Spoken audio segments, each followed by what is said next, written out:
আল্লাহ কয় বান্দা, শিশুকালে তোমার মা তোমার বাবা কি পরিমাণ মায়া তোমারে করছে তুমি জানো না, আমি আল্লাহ জানি। শিশুকালে তোমার মা তোমার বাবা কি পরিমাণ দরদ ভালোবাসা তোমারে দিছে রে বান্দা, তুমি বুঝো নাই, তুমি তখন দেখলো, এখন ইয়াদ নাই। আমি আল্লাহর সব কিছু ইয়াদ আছে। এজন্য আমার কাছে যখন দোয়া চাইবা তখন বলবা, আল্লাহ আমার আব্বা আম্মা শিশুকালে আমাকে যেই রকম মায়া করছেন, যেই রকম আদর দিছেন, আজকে কবরে আমার আব্বা আম্মারে তুমি ওই রকম মায়া কইরো। কারণ শিশুকালে কি পরিমাণ আদর, শিশুকালে কি পরিমাণ আদর, কি পরিমাণ মায়া, কি পরিমাণ মহব্বত। একজন মা, ভাইরে, বিশ্ব মা দিবস পত্রিকার ভিতরে একটা বাস্তব ঘটনা আমি পড়েছি। একজন যুবক তার জীবনের কাহিনী লিখছে। যুবক বলতেছে আমার মা আমাকে কোনো রকম কষ্ট করে করে লেখাপড়া করাইলেন। জন্মের কিছুদিন পরে আমার আব্বা মারা গেলেন। এরপরে আমার মাকে বাপ মা নানা নানি নিয়ে যাওয়ার জন্য বারবার চেষ্টা করেছেন, কিন্তু মা যায় না। মা কয়, না গো বাবা, অন্যত্র আমি বিয়ে বসবো না। আল্লাহ আমাকে একটা মানিক দিয়েছে, আমি আমার মানিকের চেহারা দেখে জীবন যৌবন কাটায় দেব, আমি আর কোথাও যাব না। স্বামীর সংসার ছেড়ে, স্বামীর বাড়ি ছেড়ে আমি আর কোনো কোথাও যাব না। ও দুনিয়ার মানুষ, আমার মা আমাকে লইয়া স্বপ্ন দেখা জীবন যৌবন কাটায় দিল। প্রাইমারি স্কুলে আমি লেখাপড়ায় ভর্তি হলাম। আমি একটু যখন বুঝি তখন দেখি আমার মার একটা চোখ নাই, বিশাল একটা গর্ত, একটা চোখ নাই। দেখলে বড় ভয় লাগে, বিশ্রী লাগে। মা আমাকে স্কুলে দেখতে আসে। আমার সহপাঠীরা কয়, তোর আম্মারে স্কুলে আসতে নিষেধ করবি, কারণ চেহারার দিকে তাকাইলে ভয় লাগে। মাকে বললাম, মা তুমি স্কুলে যাইও না। কিন্তু মা কই, বাজান রে, ও বাজান, সারাটা দিন যদি তোমাকে না দেখে আমি মা থাকতে পারি না। এই দুই জমিনে আমার আর কেউ নাই, একমাত্র আমার কলিজার টুকরা ধন, আর জমিনে কেউ নাই আপন বলতে রে বাবা। সারাদিনে একবার না দেখলে আমার কলিজা ছানছান করে, এজন্য তোমাকে দেখতে আসি। স্কুল জমানায় মা দেখতে যায়, হাই স্কুলে ছেলে ভর্তি হয়েছে তাও মা দেখতে যায়। ছেলে নিষেধ করে মা নিষেধ মানে না। কলেজে গেল সেখানেও ছেলেকে মা দেখতে যায়। এই ছেলে বলে, আমি ঢাকা ইউনিভার্সিটিতে ভর্তি হলাম। আমার মা মানুষের বাড়িতে কাম করে, কখনো আমার নানা নানির কাছ থেকে ধার এনে, মামা মামির কাছ থেকে ধার এনে, আত্মীয় স্বজনের কাছ থেকে ভিক্ষা করে আমার লেখাপড়া করায়। আমি ইউনিভার্সিটিতে ভর্তি হলাম, আর লেখাপড়ার খরচ মার দেওয়া লাগে না। আমি তো এখন টিউশনি করি, নিজের লেখাপড়ার খরচ নিজেই জুগাইতে পারি। ইউনিভার্সিটির লেখাপড়া শেষ, একটা সুন্দরী মেয়ের সাথে আমার পরিচয় হলো। এই সুন্দরী মেয়ের সাথে পরিচয় হওয়ার পর একটা সম্পর্ক তৈরি হলো। আমার স্যারের মেয়ে, স্যার আমাকে অফার দিল, মেয়েটাকে বিয়ে করো যদি আমি তোমাকে চাকরি দেব। আমি মার কাছে আসলাম, মাকে বললাম, মা গো, ও মা, আমার স্যারের মেয়ে, বিয়ে যদি করি একটা চাকরি পাবো। মা কই, বাবা, ধনী লোকের মেয়ে গরিবের বাড়িতে আনলে সুখ হয় না রে বাবা, ধনীর মেয়ে গরিবের বাড়িতে আনলে সুখ হয় না। শরীয়তের বিধান হলো কুফু মিলায় বিয়ে করো। ধনীর মেয়ে দিতে চাইলেই গরিব তুমি বিয়ে কইরো না রে যুবক। বিয়েটা ছেলে খেলা নয়, এটা একটা জীবন জড়িত, ঠিক কিনা জোরে বলেন? এজন্য শান্তি যদি চাও নিজের সমপর্যায়ে যাও, শান্তি যদি চাও সংসারে সমপর্যায়ে যাও, উঁচুতে যাইবা না।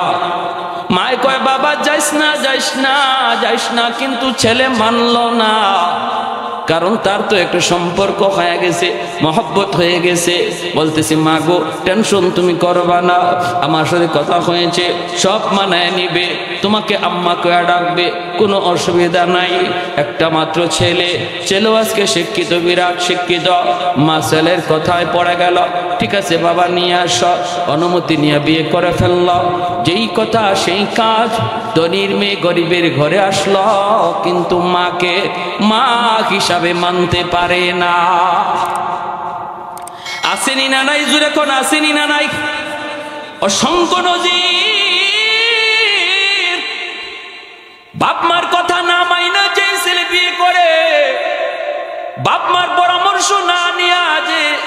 নিজের সিদ্ধান্তে বিয়ে করে তার জীবনের শান্তি থাকে না, কপালে অশান্তি আর কষ্ট। সেদিন কিন্তু বাপ মারেও কিছু বলতে পারে না। বাপ মা কয় তুই তো নিজেই পছন্দ করে বিয়ে করেছ, সারা জীবনের জন্য যন্ত্রণা শুরু হয়। এজন্য বলি রে যুবক, বিয়েটা একটা ছেলে খেলা নয়, এটা একটা বিশাল একটা জীবন জড়িত। বাপ মার পরামর্শ ছাড়া আগায় না, বাপ মারে না লয়া কোথাও যাইও না। ভাইরা বন্ধুরা, যেই কাজ সে যেই কথা সেই কাজ হয়ে গেল, মাকে মা হিসাবে মানতে পারে না। ছেলে অফিস থেকে যখন বাড়িতে ফিরলে পরেই তো দেখা যায় মার বিরুদ্ধে নালিশ দেয়, মার বিরুদ্ধে নালিশ দেয়, মার বিরুদ্ধে নালিশ দেয়। এক পর্যায়ে বউকে নিয়ে আসে, মাকে গ্রামে ফালাইয়া শহরে চলে গেল। মা যেই মা ছেলেকে ফালাইয়া বাপ মার কাছে যায় না, এই ছেলে মাকে ফালাইয়া শহরে চলে গেল। এমন হয়নি না হয় না? বাপ মা সন্তান বলতে পারে না, কিন্তু সন্তান বাপ মা ভুলে যায়। একদিন বুঝে আসবে রে যুবক, আজ বাপ মার সাথে তোমার যে আচরণ হবে, আগামীকাল তোমার সন্তান তোমার সাথে এই আচরণ করবে। এটা আল্লাহ নবীর হাদিস। নবী বলেছেন সমস্ত গুনার শাস্তি আল্লাহ পরকালের ময়দানে দিবে, কিন্তু একটা গুনার শাস্তি আল্লাহ দুনিয়াতে নগদ দেয়।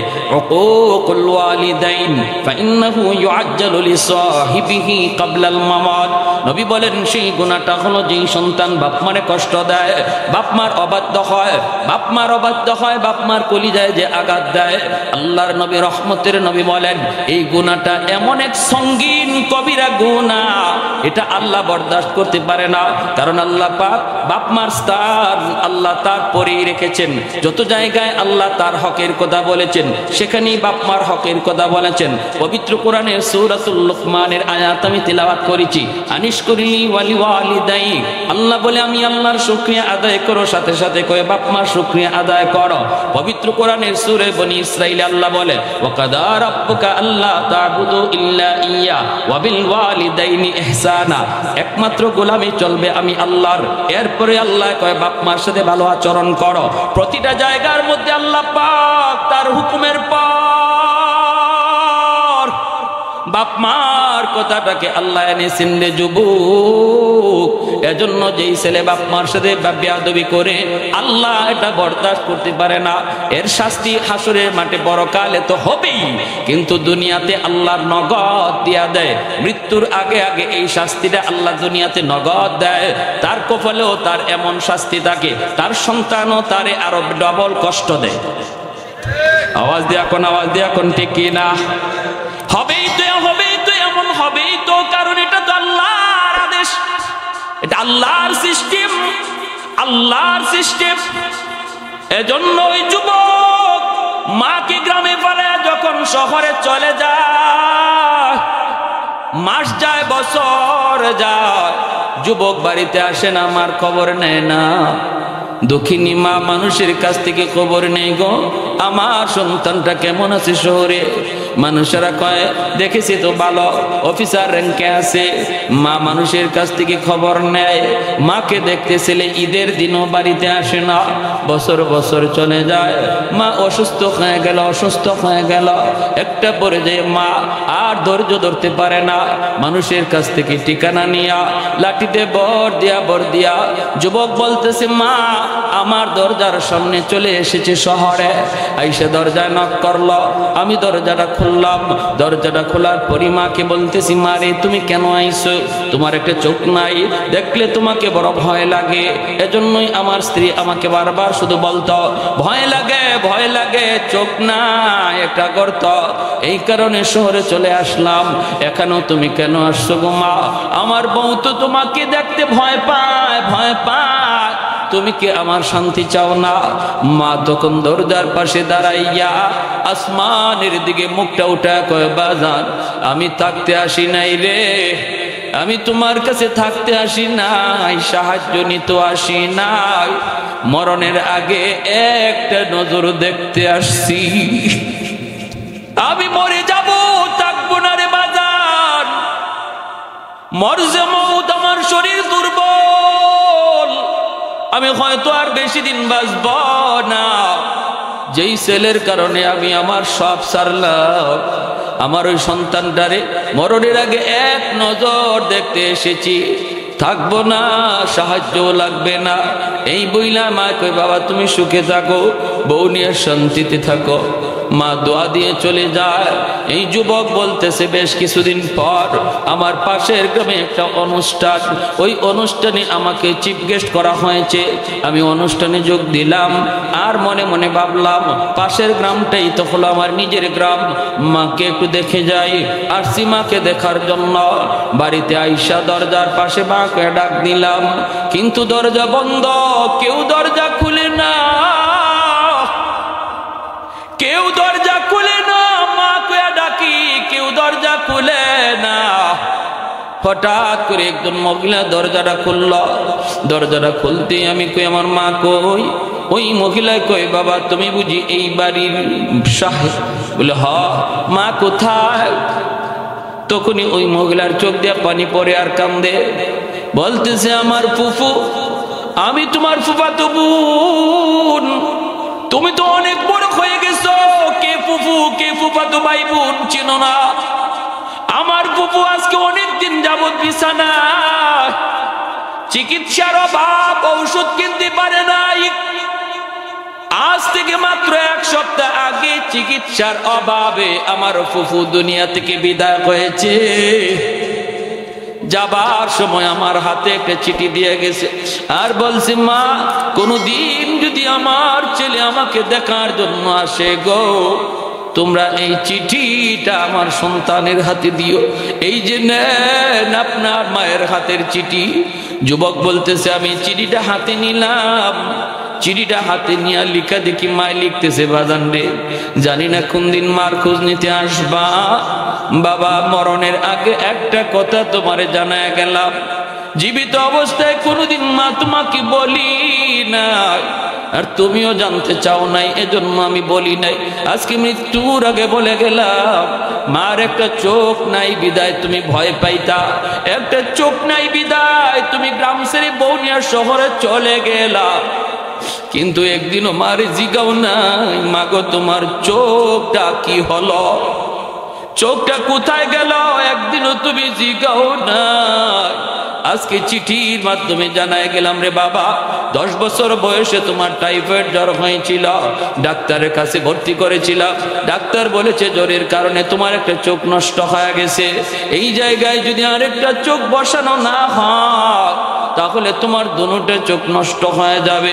আমি ডাক্তারকে বলেছিলাম ডাক্তার আমি মার একটা চোখ নয় আমার দুটো চোখ প্রয়োজনে নিয়ে যাও, তবু আমার সন্তানের চোখ বাঁচাও। ওই দিন মার চোখটা উঠাইয়া তোমার চোখে লাগানো হয়েছে। আর একটু জোরে কোন সুবহানাল্লাহ। ভাইরা আমার জন্য বলতেছিলাম আল্লাহ নবী রহমতের নবীও বলতেছে যুবক যখনই বাপ মার কথা ইয়াদ হবে রে তখনই তুমি এই দোয়াটা বেশি বেশি পড়বা, রব্বির হামহুমা কামা রব্বায়ানি সগীরা। আমরাও পড়ব ইনশাআল্লাহ নামাজে, নামাজের বাহিরে যেখানেই থেকে সেখানে এই দোয়াটা পড়ব, নামাজের পরেও পড়া যায়, হাঁটতে গেলেও পড়া যায়, এক জায়গায় বসে আছি তখনও পড়া যায়, সর্ব অবস্থায় এই দোয়াটা বাপ মার জন্য পড়ব। শিখাইয়া দিছেন কে? আর একটু জোরে বলেন কে? কুমিল্লা এলাকার একটা বাস্তব ঘটনা দেখেন, বাপ মা কি করে, কি দরদ বাপ মার। একটা ছেলে বাবা রিক্সা চালায়া চালায়া ছেলের লেখাপড়া করাইছে। এই ছেলে ঢাকাতে ভার্সিটিতে ভর্তি হয়েছে। এরকম ভাবে সুন্দরী এক মেয়ের সাথে পরিচয় হওয়ার পর ভালো এক ব্যাংকের ম্যানেজার চাকরি পাইয়া গুলশানে বাসা নিয়ে থাকে। এইদিকে গ্রামের বাড়িতে বাবা কুমিল্লা শহরে রিক্সা চালায়। শহরের রং তামাশার ভিতরে পইরা গ্রামের কথা ভুলে গেছে। কত বড় নিমক হারাম বুঝেন। মা বাবা দুজন অসুস্থ, এরপরও বাবা রিক্সা চালায় শহর। একদিন মা বাবারে পাঠাইছে, যাও গো একটু ছেলেরে দেখে আসো। ছেলে তো আসে না, তুমি অন্তত যায় দেখে আসো। বাস্তব ঘটনাগুলো বলতেছি, কোরআন হাদিসের ঘটনা তো অনেক শুনছি, বাস্তব ঘটনাগুলি শুনরে যুবক। কারণ এখনো যাদের মা দুনিয়া আছে, বাবা দুনিয়া আছে, একটু কদর করো, একটু বুঝো। আল্লাহ পাক রব্বুল আলামিন এই বাপ মার কদর করার ভিতরে আল্লাহ তোমার জিন্দেগির সুখ রাখছে, ঠিক কিনা? আল্লাহ তোমার হায়াতের ভিতরে বরকত, রিজিকের ভিতরে বরকত, তোমার লেখাপড়ার মধ্যে বরকত, সন্তানগুলিকে মানুষের মতো সন্তান আল্লাহ বানাবে যদি বাপ মা তোমার পিছনে দোয়া থাকে। বাপ মা হলো তোমার জীবনের পাওয়ার হাউস। পাওয়ার হাউস থেকে যদি লাইন অকে থাকে তাহলেই তো লাইট জ্বলবে, ফ্যান ঘুরবে। পাওয়ার হাউস থেকে লাইন যদি কাটা থাকে, ফ্যান লাগানো থাকলেও ফ্যান ঘুরবে না, লাইট জ্বালানো থাকলেও লাইট জ্বলবে না। আমার আপনার জীবনের ভিতরে এমন কিছু লাইট জ্বালানো আছে, ফ্যানও লাগানো আছে। এই জীবনের লাইট যদি জ্বালাইতে হয়, বাপ মা হলো তোমার জীবনের পাওয়ার হাউস। ওখান থেকে তুমি লাইন যদি ওকে রাখো, জীবনের বাতি আল্লাহ জ্বালায় দিবে। এখনো পর্যন্ত দুনিয়ার জীবনে এমন কোন মানুষ উঁচু হতে পারে নাই, বড় হতে পারে নাই, যাদের পিছনে বাপ মার দোয়া নাই। এমন কোন লোক আজও পর্যন্ত দুনিয়াতে ফেমাস হতে পারে নাই, বড় হতে পারে নাই। রে যুবক, যদি তুমি উপরে উঠতে চাও, পিছনে বাপ মার দোয়া অবশ্যই লাগবে, ঠিক কিনা? ব্যবসায় তুমি সফলতা চাও, চাকুরিতে তুমি প্রমোশন চাও, লেখাপড়ায় তুমি ভালো রেজাল্ট চাও, বাপ মার দোয়া লাগবে, বাপ মার পিছনে দোয়া থাকা লাগবে। ওই যুবক সে তো অফিসার হয়েছে ঠিক, কিন্তু এইদিকে মা, এইদিকে বাবা কষ্ট করে। মায় কই, স্বামী গো একটু যাও শহরে, যায় একটু সন্তানকে দেখে আসো। এইবার চলে এসেছে বাবা, চলে এসেছে ছেলেকে দেখার জন্য। খবর নিয়ে দেখলো বিশাল বড় ফ্যাক্টরির ম্যানেজার। গেটের সামনে আসতেই গেটম্যান তারা আটকায় দিল। গেটম্যানে কয়, চাচা ভিতরে যাওয়ার কোনো অনুমতি নাই। কার কাছে যেতে চান? বলে অমুকের কাছে। কয়, তিনি তো আমাদের হেড স্যার, স্যারের অনুমতি লাগবে গো, অনুমতি ছাড়া ভিতরে ঢুকতে দেয়া যাবে না। কয়, তাহলে যাও, একটু যাও, যা অনুমতি নাও, আমার নামটা একটু বলে যাও, নামটা লইয়া যাও। দারোয়ানে কই, চাচা নাম লাগবে না, গেটের উপরে সিসি ক্যামেরা ঝুলানো আছে, লাগানো আছে, স্যার অফিসে বসে আপনাকে দেখবে, চিনবে। গেটম্যান গেল, যায় কয়, স্যার গেটে একটা বৃদ্ধ লোক দাঁড়ানো, আসতে চায়, আপনার কাছে অনুমতি দিব কিনা? নালায়েক সন্তান সিসি ক্যামেরার ভিতরে বাবাকে দেখলো, এরপরও কলিজাটা নরম হলো না, একটু দিলটা নরম হলো না। দারোয়ানের হাতে 500 টাকা দিয়ে কয়ে, নে তুই টাকাটা লয়ে যা, যায় বলবি স্যার খুব বিজি, স্যার খুব ব্যস্ত, দেখা করতে পারবে না, এই টাকাটা আপনাকে দিয়ে দিছে। দারোয়ান যেই মাত্র এই কথাটা বাবাকে শোনায়, বাবার সাথে সাথে দাঁড়ানো থেকে জমিনে বসে যায়। এ বাবা, তোমার স্যার কি সত্যি আমাকে দেখছে? দারোয়ান কই, স্যার আপনাকে ভালো করে দেখছে, কারণ স্যারের অফিসে সামনেই টিভি লাগানো, সিসি ক্যামেরার মাধ্যমে আপনাকে দেখছে। কয়, আপনার 500 টাকা দিয়ে দিছে, আপনি চলে যান। এইবার চাচা যখন বইয়া মাটিতে পইরা মাথায় হাত দিয়া কান্না শুরু করে, দারোয়ান তখন জিজ্ঞেস করতেছে, চাচা আপনি কে? এইভাবে কেন কান্দেন? লোকটা তখন বলছে, বাবা রে, আমি টাকা নিতে আসি নাই, সাহায্য নিতে আসি নাই, আসছিলাম এক নজর সন্তানকে দেখতে, কিন্তু আমার সন্তান বাবার সাথে দেখা দিল না, কারণ সে বলি বিজি, তার টাইম নাই। ঠিক আছে, টাকা লাগবে না বাবা, আমি চলে গেলাম। দারোয়ান তখন জড়ায় দইরা কই, চাচা মনে কষ্ট নিবেন না, আমার স্যারে মাসে 50,000 টাকা বেতন পায়, আর আপনারে দেয় 500 টাকা। আমি মাত্র 5,000 টাকা বেতন পাই, প্রতি মাসে 2,500 টাকা বাপ মার জন্য গ্রামে পাঠায় দেই গো। এই বাবা কষ্ট করে বাড়িতে ফিরে আসলো, মা অপেক্ষায় দাঁড়িয়ে রইছে। মা দেখে ডাকতেছে, স্বামী গো, ও স্বামী আমার ছেলেটা কেমন আছে একটু কও, ছেলেটা তুমি কেমন দেখে আসছো একটু বলো।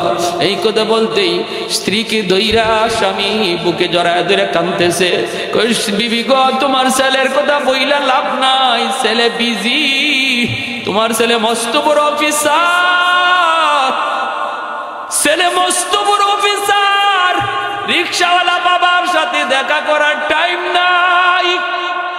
মা দাঁড়ানো থেকে বসে পড়লো, মা হাওমা করে কাঁদতে লাগলো। এই যে মা অসুস্থ হলো আর বিছানা থেকে উঠে নাই। এই ছেলে তখন গুলশান বনানীতে থাকে। জুম্মা রমজান মাস, জুম্মার দিন জুম্মার নামাজ পড়ার জন্য গুলশান আজাদ মসজিদে আসছে। এখনো গুলশান আজাদ মসজিদে যাত্রাবাড়ি হযরত তিনি নামাজ পড়ান।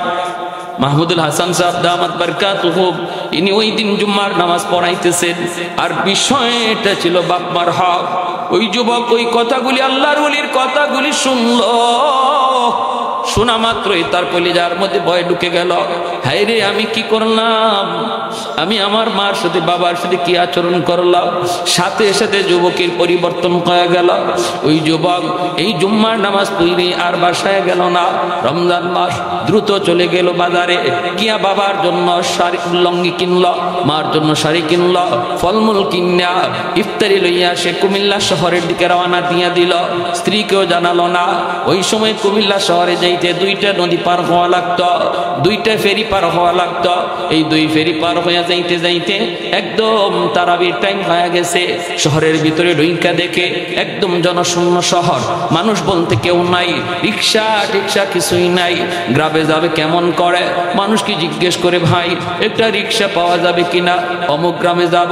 মানুষেরা কয় এখন কোনো রিক্সা পাবেন না, সারাদিন ডিউটি করেছে রিক্সাওয়ালারা, তারাবি পইরা তারা ঘুমায় পড়ছে, কাউকে এখন পাবেন না, পায়ে হেঁটে যাওয়া লাগবে। এমনি হঠাৎ করে একজন মানুষ ডাক দিয়া কয়, এ যুবক, একজন বৃদ্ধ মানুষকে তুমি পাইতে পারো রে? আমি দেখেছি রাতের বেলাও সে টিপ মারে, রাতের বেলাও সে রিক্সা চালায়, তার টাকার খুব প্রয়োজন। আমি জানি বাড়িতে তার স্ত্রী অসুস্থ, বিছানায়, প্রতিদিন ঔষধ কিনে নিতে হয়। এজন্য বৃদ্ধ মানুষটা দিনেও রিক্সা চালায়, রাতেও রিক্সা চালায়। মনে হয় তুমি তারে পাইতে পারো। যুবক কয় কোথায় গেলে পাবো? কয় সে কোনো মেসে থাকে না, সে টাকা পয়সা খরচ করতে পারে না। ওই যে দেখতেছো একটা দোকান, ওই দোকানের বারান্দার মধ্যেই বসে বসে রাত কাটায় দেয়। শীতের বাতাস, কনকনে বাতাস, শরীর কাঁপে, এরপরেও কোথাও থাকার জায়গা নেয় না। রিক্সাটা পাশে তৈয়া বারান্দায় বসে বসে রাত কাটায়। মনে হয় তুমি তার কাছে গেলে সে যাবে। যুবক চলে আসছে, এসে দেখে ঠিকই একটা বুড়া মানুষ শীতের ভিতরে কাঁপতেছে, রুমাল দিয়া মুখটা এইভাবে, মাফলার দিয়ে মুখটা ঢাকা, আর ওইভাবে মুখটা ডাইকা রইছে। যুবক যাইয়ে ডাক দিয়ে কই, চাচা অমুক গ্রামে যাইবেননি? যেই মাত্র এই আওয়াজটা দিছে, বাবা ছেলের কণ্ঠ চিনে ফেলেছে, বাবা ছেলের কণ্ঠ চিনে ফেলেছে। কারণ কোন বাপ মার কাছে সন্তানের কণ্ঠ, হাজারো কণ্ঠের ভিতরে, আওয়াজের ভিতরে বাপ মা সন্তানের আওয়াজ বুঝতে পারে। যেই মাত্র ছেলে কই, চাচা যাবেন নি? বাবা মাফলারটা খুলে নাই, মুখটা নিচের দিকে দিয়েই কই, বাবা যাব যাব। ছেলে তখন কই, ভাড়া কত দেওয়া লাগবে? বাবা তখন মাথাটা নিচের দিকে দিয়ে কই, বাবা জীবনে কত ভাড়াই তো মানুষের কাছ থেকে নিলাম গো, আজ আমি তোমার কাছ থেকে ভাড়া নিব না। ছেলে বলতেছে, না আমি আপনাকে 500 টাকা ভাড়া দিব, 250 টাকা না। বাবা কই, বাবা তুমি উঠো, টাকা দিলে দিও, না দিলে নাই। ছেলেকে রিক্সায় বসাইয়া বাবা রিক্সার উপরে ওইটা ছেলেকে নিয়ে যায়। আর মুখটা ঢাকা, চোখ দিয়ে দর দর করে বাবার পানি পড়ে। ছেলে আমার মস্ত বড় অফিসার, ছেলে আমার মস্ত বড় অফিসার। আমি বাবা রিক্সা চালাই, ছেলে আমার রিক্সায় চলে বেড়ায়। বাবার মনে পড়ে গেছে, বাজান রে, ও বাজান, ছোট্টবেলা কত তোমার রিক্সায় নিয়ে বাবা ঘুরছি। ভাইরা আমার, একটু উঁচু জায়গার মধ্যে উঠতে যাবে, বাবা বলতেছে, বাবা তুমি একটু নামো। ছেলে একটু উঁচু আওয়াজে কয়, তাড়াতাড়ি যাও, আমার গ্রামে যাওয়া লাগবে, দেরি করা যাবে না। এমনি বাবা রিক্সা থেকে নামছে, নাইমা বলতেছে, কার খুঁজে যাইবা? আমার আব্বা আম্মার খুঁজে। আমি জীবনে মস্ত বড় ভুল করে ফেলেছি, জানি না আমার মা বাবা দুনিয়ায় জীবিত আসেনি না নাই। এমনি বাবা রুমার মাফলারটা সরায় কয়, বাবা একটু ভালো করে চিনে নাও, যে বুড়া মানুষটা তোমারে নিয়ে রিক্সায় করে রওনা দিছে আমি তোমার বাবা। ছেলে লাফ দিয়া বাবার পা জড়া ধরে কান্না শুরু করে দিয়েছে। বাবা আমার ভুল হয়ে গেছে, ভুল। আমার মা কোথায়, মা কোথায়? ছেলে বাবাকে বুকে জড়ায় নিয়েছে, কারণ ছেলে যত অপরাধ করুক, যখনই অপরাধ স্বীকার করে বাপ মার পা ধরে, সাথে সাথে বাপ মার দিল নরম হয়ে যায়। আইরে বাবা নিয়ে রওনা দিছে। যেই মা বিছানায় পইরা শুধু মৃত্যুর টাইম গুনতেছে, ওই মা বাড়ির পাশে যায়, সেই ছেলে ডাক দিছে, আম্মা। সাথে সাথে অসুস্থ মা সুস্থ হইয়া বিছানায় বসে গেছে। আমার ভাইরা বন্ধুরা, এজন্য বলতেছে, যুবক, কার কলিজায় ব্যথা ব্যথা দিচ্ছ? কারে তুমি কষ্ট দিতেছ? লেখাপড়ার বরকত আল্লাহ কেড়ে নিবে, জীবনের হায়াতের বরকত কেড়ে নিবে। অ্যাক্সিডেন্ট তোমার হওয়ার কথা, যদি বাপ মার দোয়া থাকে অ্যাক্সিডেন্ট হবে না রে যুবক। আর যদি বাপ মার দিলে কষ্ট থাকে, যেটা হওয়ার ছিল না এটাও হয়ে যাবে। লেখাপড়ার মধ্যে তোমার ফলাফল ভালো হবে না যদি বাপ মার দোয়া না থাকে, আর তোমার চাকরির মধ্যে প্রমোশন হবে না। এজন্যই মায়ার নবী যুবককে ডাক দিয়ে বলতেছে, রে যুবক, 1 নম্বরে ডিউটি হলো বাপ মার জন্য বেশি বেশি করে দোয়া করো। যখনই তুমি এই দোয়াটা করবা, তখনই তোমার খেদমত আল্লাহ বাপ মার কবরে পৌঁছায় দিবে। 2 নম্বরে আল্লাহর নবী বলেন, ওয়াল ইস্তিগফারু লাহুমা, বাপ মার জন্য বেশি বেশি করে তুমি দান সদকা করো।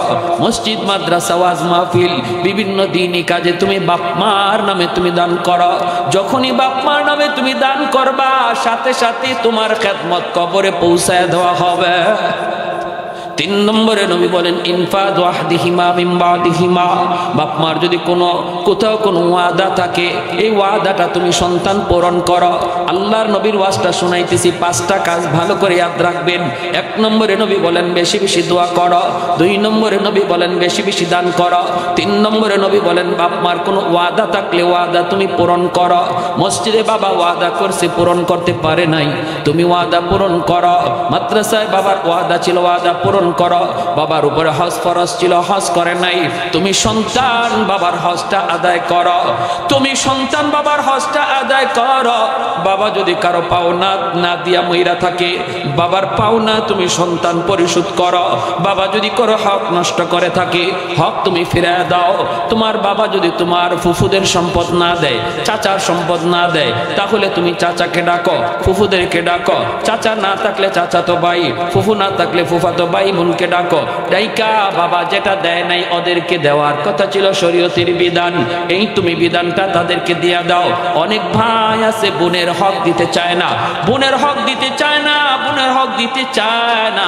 ভাইরে একটু বলে ভালো করে ইয়াদ রাখো, যদি বোনের হক না দিয়া কোনো ভাই কবরে যায়, এই বাবার এই ভাইয়ের কবরে আগুন কোনোদিন নিভবে না, নিভবে না। তার ছেলে যদি 40টা গরু জবাই করে জিয়াফত করে মানুষে খাওয়ায়, তবুও কবরের আগুন নিভবে না। যদি বাবার কবরের আগুন নিভাইতে চাও, তাড়াতাড়ি ফুফুদেরকে ডাকো, ডাইকা তাদের অংশ তাদেরকে বোঝাও। তোমার কোনো চাচারে যদি তোমার বাবা ঠগায় থাকে, চাচার অংশটা তাড়াতাড়ি ফেরত দাও, নতুবা বাবার কবরের আগুন নিভবে না। ভালো করে আপনারাও মনে রাখবেন, যদি মেয়ের হক আপনি না দিয়া কবরে যান, অথবা মেয়েকে ঠগান, ছেলেদের ছেলেদেরকে লেখা দিয়া দেন। এই ছেলেদেরকে লেখা দিয়া গেলেন মানে জাহান্নাম নিজে কামাই করে নিলেন, জাহান্নামের আগুন আপনি নিজের হাতে লেখা নিলেন।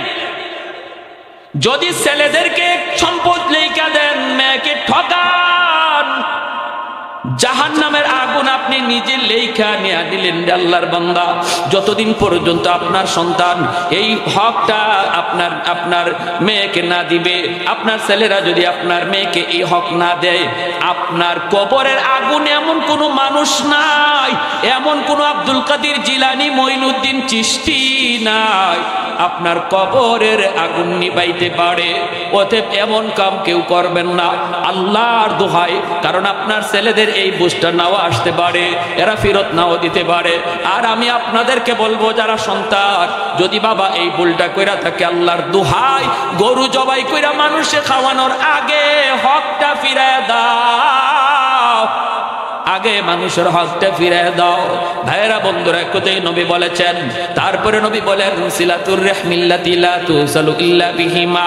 তোমার বাবার যারা আত্মীয় স্বজন আছে রে যুবক, বাবার আত্মীয়দেরকে বেশি বেশি তুমি খোঁজ খবর নাও, বাবার আত্মীয় স্বজনের খবর নাও, সুখে দুঃখে তাদের পাশে থাকো। বাবার আত্মীয় হলো চাচা, বাবার আত্মীয় হলো ফুফু, চাচা তো ভাই বোন, ফুফা তো ভাই বোন, ওদের খোঁজ খবর তুমি নাও। যখনই তুমি খোঁজ নিবা, যখনই তুমি চাচার খোঁজ নিবা, যখনই ফুফুর খোঁজ নিবা, চাচা তো ভাই বোনের খোঁজ খবর নিবা, আল্লাহর নবী বলেন সাথে সাথে তোমার বাবার কবরে আল্লাহ তোমার খেদমত পৌঁছায় দিবে। মা দুনিয়ায় নাই, মার আত্মীয় স্বজন আছে, নবী বলেন মার আত্মীয় স্বজনের খবর নেও। যখনই মার রক্তের মানুষের খবর তুমি নিবা, সাথে সাথে তোমার খেদমত মায়ের কবরে কে পৌঁছাবে? আরে কুজুরে বলেন কে? আল্লাহ পৌঁছায় দিবে। মার আত্মীয় হলো নানা, মার আত্মীয় হলো নানি, মার আত্মীয় হলো মামা, মার আত্মীয় হলো মামি, মার আত্মীয় হলো খালা, খালা তো ভাই বোন, ওদের খোঁজ খবর তুমি নিও। আল্লাহ তোমাকে সম্পদশালী বানাইছে, আল্লাহ তোমারে পয়সাওয়ালা বানাইছে। তোমার খালা অনেকটা গরিব, খালা তো ভাই বোন গরিব, মা কবরে নাই, যখনই খালারে একটা শাড়ি দিবা, খালা তো ভাই বোনরে তুমি সাহায্য করবা। মায়ার নবী, যেই নবী জীবনে কোনোদিন মিথ্যা বলেন নাই রে যুবক, নবী কয় যেন তুমি তোমার মাকেই কবরে শাড়ি পরাইছ। 5 নম্বরে নবী বলেন ইকরামু সাদিকিহিমা মিন বাদিহিমা। বাবা মার আত্মীয় স্বজন গেল, বাবা মার বন্ধু বান্ধব যারা, তাদের খোঁজ খবর তুমি নিবা। নবী বলেন বাবা মার বন্ধু বান্ধবের খোঁজ খবর নিও। বাবা দুনিয়ায় নাই, কিন্তু বাবা যাদের সাথে চলতেন তারা দুনিয়া আছে, এদেরকে দেখলে পরে বাবার মতো শ্রদ্ধা কইরো। বাবার বয়সে বৃদ্ধ চাচা দাদাদেরকে দেখলে পরে বাবার মতো শ্রদ্ধা কইরো। মুরব্বীদেরকে তুমি যত বেশি শ্রদ্ধা করবা, তোমার বাবা কবরে বৈশা বৈশা তোমার খেদমত পাবে, কারণ বাবার বয়সের মানুষগুলা এখনো জীবিত। নবী বলে যখনই বাবার বয়সের মানুষকে শ্রদ্ধা করবা, সেবা করবা, তাদেরকে কিছু সাহায্য করবা, যেন তুমি কবরে বাবাকেই সাহায্য করছ। নবী বলে মা নাই, মার বান্ধবী যারা আছে, মার বয়সের যে মানুষগুলি আছে, মার বয়সের যে মহিলারা আছে, ওদেরকে পাইলে পরে মার মতো শ্রদ্ধা কইরো, মহব্বত কইরো রে যুবক। ঘরে ডাক দিয়া ঘরে আইন, চাচি গো, আম্মা থাকতে আপনি কত বাসায় আসছেন, কত বাড়িতে আসছেন, মা আপনারে পান খাওয়াইছে, চা খাওয়াইছে, আজ আমার মা নাই, কিন্তু আপনি আসেন, আসেন আমার বাড়িতে একটু বসেন, এক কাপ চা খাওয়া যান। ঈদের দিনে ওই চাচির একটা শাড়ি দেন, একটা পান খাওয়ায় দেন। মায়ার নবী দয়ার নবী কইরে উম্মত মনে রাখো, এই খবরটা আল্লাহ নগদ তোমার মার কবরে পৌঁছে দেয়, আর তখনই আল্লাহ জান্নাতি কাপড় তারে পরায় দেয়। তাহলে কি বুঝলাম রে ভাই? 5টা আমলের কথা নবী বলেছেন। কয়টা আমলের কথা? জোরে কর। 5টা আমলের কথা বলেছেন। বেশি বেশি দোয়া করা। দোয়া কখন করব? নামাজ পইরা না নামাজ না পইরা? নামাজ পইরা পইরা দোয়া করব। এরপরে নবী বলেন আরেকটা আমল, জুম্মার দিন কেউ বাপ মার কবর জিয়ারত করতে বলবা না। মান যারা কবর আবাওয়াইহি ফি কুল্লি জুমাতিন গুফিরা লাহু কুতিবা মাররান। আবু দাউদ শরীফের riwayat।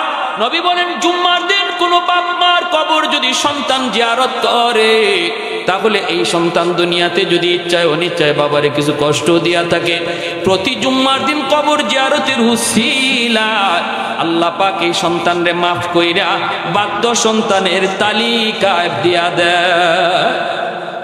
জুম্মার দিন কবর জিয়ারত কঠিন কাজ না সহজ কাজ? জোরে বলেন কঠিন না সহজ? এজন্য আমার ভাইয়েরা বলতেছিলাম বেশি বেশি করে বাপ মার জন্য দোয়া করো। নামাজ পইরা পইরাই দোয়া রব্বির হামহুমা। ইমাম সাহেব হুজুর দোয়া করবে রব্বির হামহুমা কামা রাব্বায়ানি সগীরা। আপনারা শুধু আমিন বলবেন না, আপনারাও ইমাম সাহেবের সাথে সাথে বলবেন রব্বির হামহুমা কামা রাব্বায়ানি সগীরা। ইমাম সাহেব দোয়া করতেছে আল্লাহ আমার আব্বা আম্মার উপর রহম করো, আপনিও মুখে মুখে বলবেন আল্লাহ আমার আব্বা আম্মার উপরে রহম করো, ঠিক না? ভাইয়েরা বন্ধুরা এইভাবে দোয়া করবেন, এইভাবে দোয়া করবেন। কত যুবক বাবা মার কবরের পাশ দিয়া চইলা যায় গান গায়া গায়া, বন্ধুদের সাথে আড্ডা দিয়া দিয়া কবরের পাশ দিয়া চইলা যায়, একটু দিলের ভিতরে বাপ মার কথা ইয়াদ হয় না। কেন ইয়াদ হবে? কারণ শিশুকালে তার কলিজায় কোরআন ঢুকানো হয় নাই, শিশুকালে তারে দিন শিখানো হয় নাই, শিশুকালে তারে মাদ্রাসায় পড়ানো হয় নাই।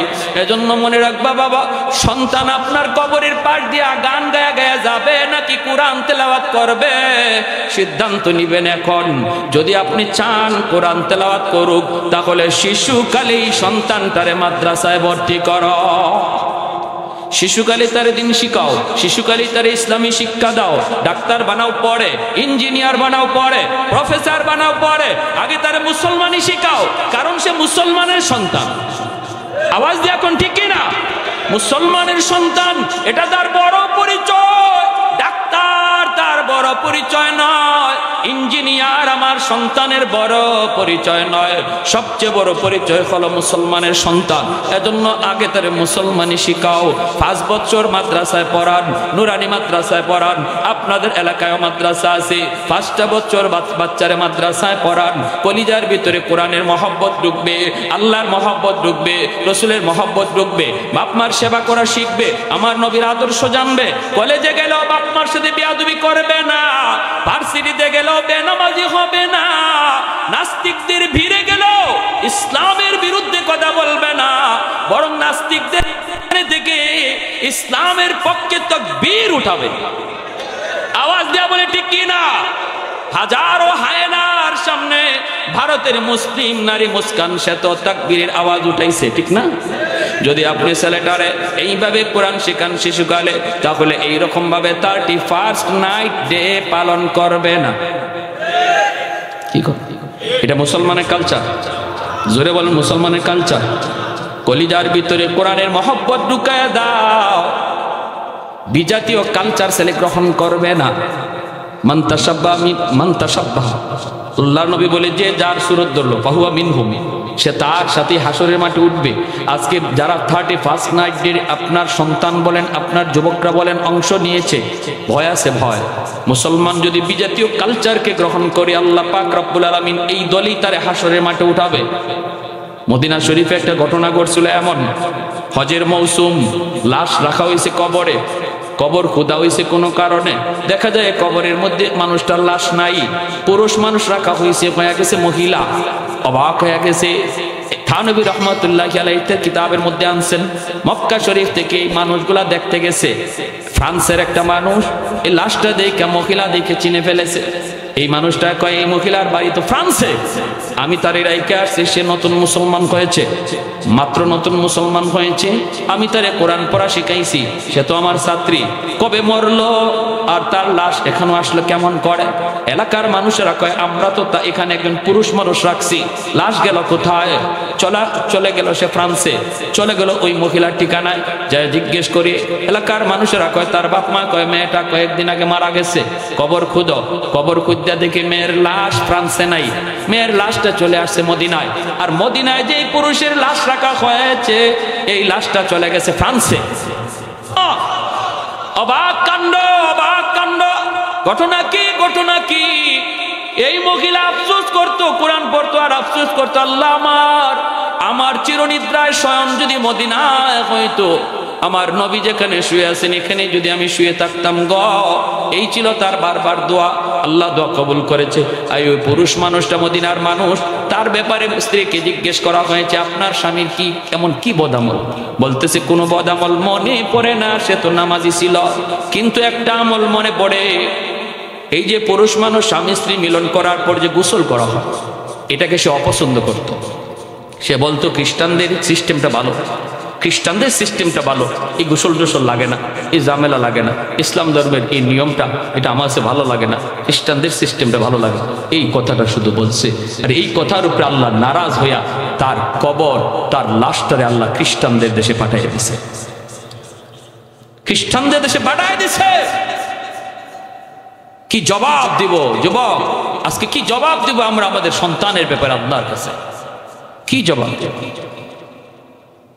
একটা খ্রিস্টানদের কৃষ্টি কালচার এমন ভাবে কালকে উদযাপন হয়েছে ঢাকা শহরে, কান রাখার মতো ছিল না, বাচ্চাগুলি লাফায় লাফায় উঠছে, ঘুমন্ত বাচ্চা।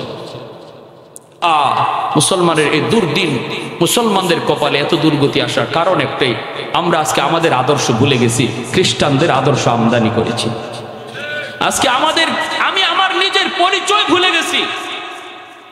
বাঘ, সে নিজেরে ভাবতেছে সে ছাগল, বাঘের বাচ্চা নিজেরে ভাবতেছে ছাগলের বাচ্চা, এজন্য ছাগলেও তারে গুতা দেয়। যদি একবার বুঝতো যে আমি বাঘের বাচ্চা, ছাগলের বাচ্চা, গুতা দেওয়ার সুযোগ নাই, একটা হুঙ্কার দিলেই ভয়ে পালাইতো। আওয়াজ দিয়ে এখন ঠিক কিনা?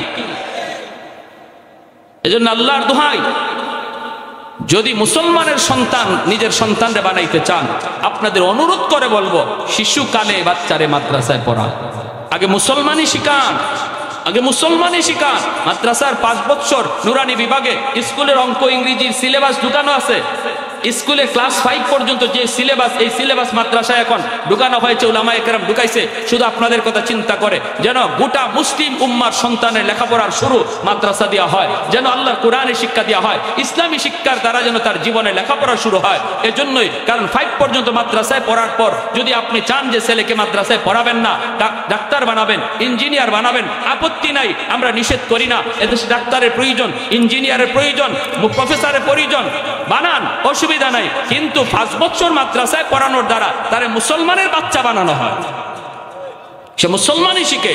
এই ছেলে বাপ মার সাথে জিন্দিগিতে বেয়াদবি করবে না, কারণ শিশুকালে বাচ্চাদের দিল দেমাগে যা শেখানো হয় এটা পাথরে খুদাই করে লিখে দেওয়া হয়। এটা কাদামাটির মতো, যা লিখতে মন চায় লিখা যায়, মাটি যখন শক্ত হয়ে যায় তখন আর লিখতে মন চাইলেও লিখা যায় না। শিশুদের দিল দেমাগ কাদামাটির মতো, শিশুকালে যা শেখানো হবে, দেখানো হবে, চোখ নামক ভিডিও রেকর্ডারে জমা থাকবে, কান নামক অডিও রেকর্ডারে জমা থাকবে। এই ছেলে যেখানে যাবে সেখানে এই বাজাবে যা শিশুকালে সে রেকর্ড করেছে। পারবো না ইনশাআল্লাহ? কাদের কাদের এই নিয়ত আছে আমার সন্তানকে মাদ্রাসা দিয়ে তার লেখাপড়া শুরু করাবো ইনশাআল্লাহ? আল্লাহ আমাদের প্রত্যেকের হাতকে তুমি কবুল করো, জোরে বলি আমিন। আর যে যুবকরা এত সুন্দর আয়োজন করলো, আপনারা নারাজ না খুশি? কারা কারা খুশি হাত উঠে একটু দেখান তো। মারহাবা। আল্লাহ তুমি প্রতিটা হাতকে কবুল করো। প্রতি বছর হবে, আমরা সবাই চাই তো ইনশাআল্লাহ।